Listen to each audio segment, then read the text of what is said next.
Yet more strikes, this time in Puerto Rico. Public service workers working for better wages, better working conditions, in big numbers, by the way. So in Puerto Rico, just last week, 20,000 teachers went on strike to demand an increase to wages, better pensions, and better working conditions. By the way, the minimum wage for teachers in Puerto Rico right now is $1,750 a month, which means that you can't really survive if that's your only job. So you'll work 2 or even 3 jobs, because everybody knows being a public school teacher is so easy and frees you up so much when you're not technically on the clock that you can easily work additional jobs. That's the way that it works.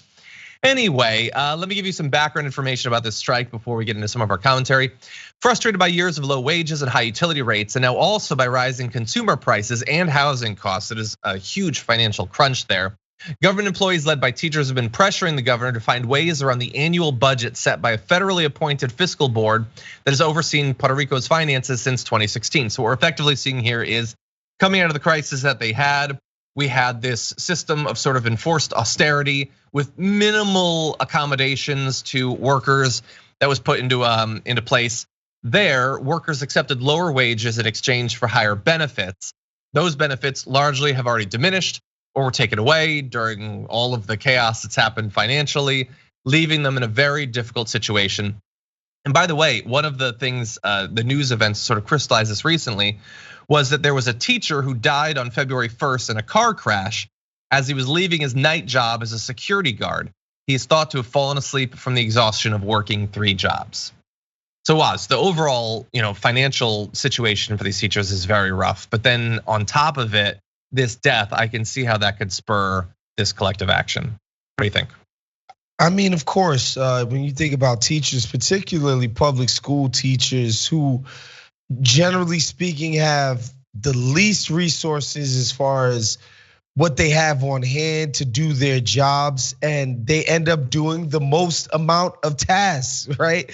So it's like they're doing the most with less, just as a general principle. And then of course, you're crushing them with awful wages and you're slashing their benefits. I don't know, like during the pandemic, I feel like teachers should have been the ones who came out of it looking the rosiest, because so many parents just crying about having their kids home all day and having to teach them themselves. You would think that people would understand the value of these folks and the jobs that they do. And the idea that you would have to take on second and third jobs just to support yourself while doing some of the most important work that we do as a society when it comes to teaching children and educating them. It's an atrocity. It's awful. Yeah, and this is why we get attacked sometimes for focusing so much on the insane, monetary exploits of the wealthy. Like we point out that it's insane that billionaires are able to just conjure up a spaceship for themselves.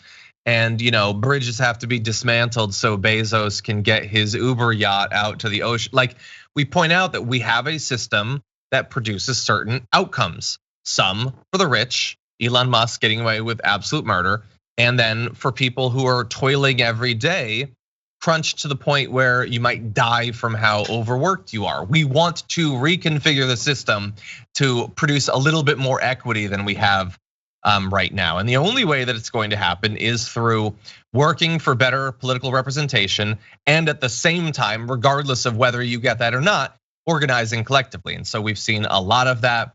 We've been talking about the expansion of the Starbucks unions. We've covered others recently. There's going to be the new vote in Bessemer at the Amazon warehouse. And here in Puerto Rico, you see apparently a lot of solidarity, by the way. By Wednesday, I think this is last Wednesday, only 18% of teachers showed up, and nearly half of the fire stations on the island shut down. So it's obviously difficult to maintain that when you're already economically in a difficult, insecure situation, but they do have a lot of solidarity there.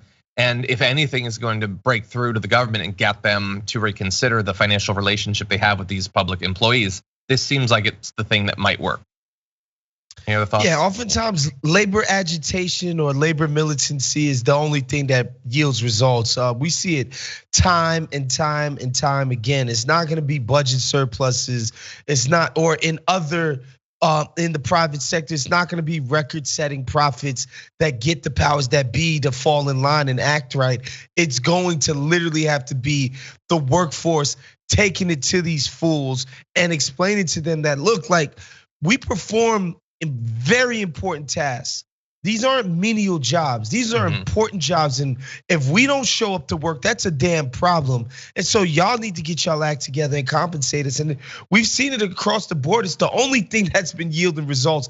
God knows Sleepy Joe ain't delivering it for us. And by the way, to follow on what you were saying earlier, like, let's remember that if we go back to before the pandemic, it's not like it was great to be a public school teacher. And then on top of it, like, you have to manage teaching all of these kids when you have even less ability to maintain their concentration. And then on top of it, you're forced back when a lot of the teachers weren't ready, back into classes, and an entire social movement comes in saying that anything designed to stop you from being exposed to COVID from all these kids milling around is some sort of tyrannical plot of Bill Gates and Jeff and whatever. And then on top of it now, anything that you teach that might have some connection to social justice or acknowledgement of racism or anything having to do with the LGBTQ community is gonna get you persecuted. So, like, they already had such a difficult situation, and virtually every development since 2019, early 2020 has made it even harder. So, like, we've got to figure out some way to improve their situation, or else we're even more screwed socially than we thought we were.